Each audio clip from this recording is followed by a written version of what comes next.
അമ്മ ഇന്ന് ഉച്ച വരെയുള്ള ക്ലാസ്. ഉച്ചയ്ക്ക് ശേഷം ഞാനും എന്റെ ഫ്രണ്ട്സും കൂടി ഇങ്ങോട്ട് വരാനാ പ്ലാന്. ആണോ?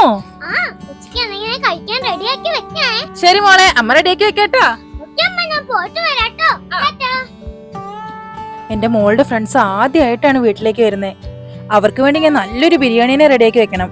അവര് നല്ല വിശന്ന് വരികയായിരിക്കും. അപ്പോഴേക്ക് വേഗം ഉണ്ടാക്കി വെക്കാം.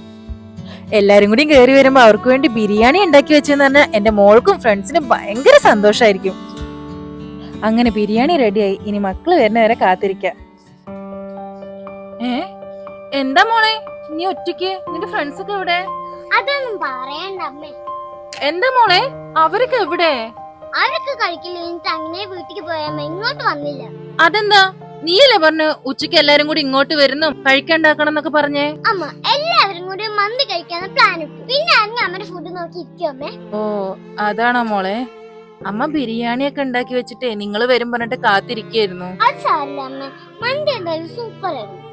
ആ എടി നീ വേടെത്തിയോ? മന്തി സൂപ്പർ ആയിരുന്നു അല്ലേടി? നിന്റെ അമ്മന്റെ ബിരിയാണിയുടെ അത്രയൊന്നും വരില്ലടി ആ മന്തി. ആ ശരിയടി. മോളെ നീയും നിന്റെ ഫ്രണ്ട്സും കൂടി വരും വിചാരിച്ചിട്ട് അമ്മ നിറയെ ബിരിയാണി ഉണ്ടാക്കി വെച്ചിട്ടുണ്ട്. അമ്മ സോറി അമ്മ. അമ്മ എത്ര കഷ്ടപ്പെട്ടിട്ട് ഞങ്ങൾക്ക് ബിരിയാണി ഉണ്ടാക്കി വെച്ചത്. പക്ഷേ ഞാൻ ഓർത്ത് പോലെയില്ലല്ലോ. അത് സാരില്ല മോളെ. അമ്മ അമ്മയുടെ ബിരിയാണി ഫ്രണ്ട്സിന് എല്ലാവർക്കും ഇഷ്ടം. നല്ല നമുക്കൊരു കാര്യം ചെയ്താലോ, അവരിന് ഈവനിങ് ഇവിടെ കഴിക്കാൻ വെച്ചാലോ? ശരി മോളെ.